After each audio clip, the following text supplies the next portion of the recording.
En fait, moi, ce festival, je le connais depuis longtemps, puisque je le connais depuis mon tout premier film que j'avais fait en Afrique du Sud. Je suis contente parce que ouvrir, il y a quelque chose qui se répare.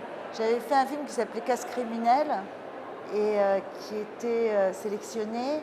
Et puis les Indiens qui étaient assez fâchés qu'on ait tourné ce film sans autorisation ont demandé à ce que le film soit hors compétition. Donc tout d'un coup, on était hors compétition. Et d'ouvrir ce festival, c'est comme une réparation par rapport à quelque chose que j'ai vécu à l'époque, un peu comme une soumission à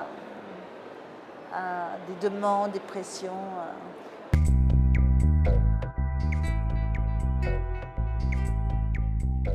Mais en fait, Menachem, je l'ai vu dans un film quand il avait 20 ans. Il parlait yiddish couramment. Moi, j'aimais beaucoup le yiddish. Je ne comprenais pas comment quelqu'un de si jeune pouvait parler yiddish comme ça. Je ne connaissais pas son histoire. Je voulais lui proposer un petit rôle. Et avant de le rencontrer, j'ai tapé son nom. Et il y a un blog qui est apparu sur les enfants qui ont été violés en milieu orthodoxe. Et j'ai su pourquoi il m'avait toujours tellement touchée. Et voilà, et donc je croyais qu'il faisait lui un film, j'ai proposé de l'aider à trouver une production, et il m'a dit mais non, il m'a dit mais faisons-le ce film. Menachem me disait, tu te rends pas compte, c'est Dieu qui veut qu'on fasse ce film. Parce que c'est vrai que certaines de nos rencontres étaient juste impossibles, quoi.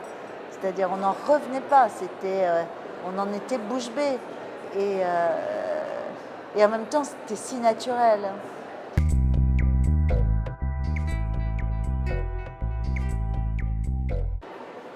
En fait, c'était un rapport, c'était une danse entre nous depuis le début.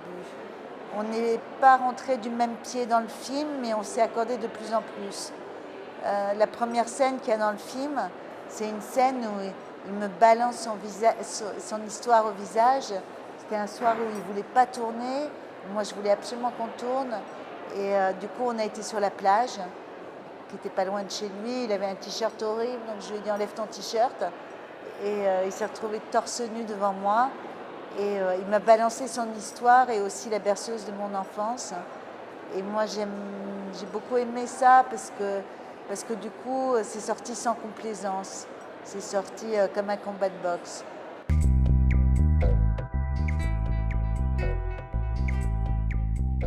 La nuit, on parle comme dans un rêve. On parle sans frontières.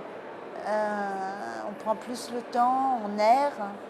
Et du coup, j'avais vraiment l'impression de faire un film de vampire en plus de cimetière, avec... voilà, donc il y avait quelque chose en même temps de la flûte enchantée, en même temps du film de vampire, en même temps d'un rêve qui par moments était un cauchemar, un conte.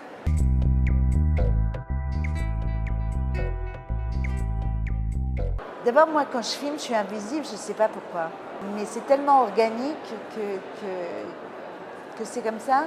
Je pense que c'est mon plaisir aussi qui était tellement grand que les gens ont eu confiance dans ce...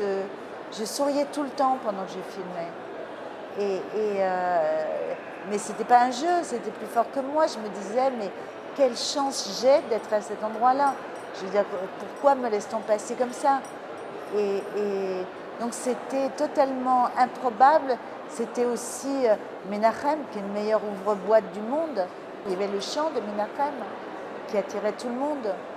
Il arrivait, il plongeait dans une rue. C'était comme si Mick Jagger revenait au village. Et donc, parce qu'ils n'ont rien. Le spectacle là-bas, c'est la rue et la synagogue. Il n'y a pas de théâtre, il n'y a pas de cinéma, il n'y a pas de télé, il n'y a pas d'internet. Donc c'est la vie, le spectacle.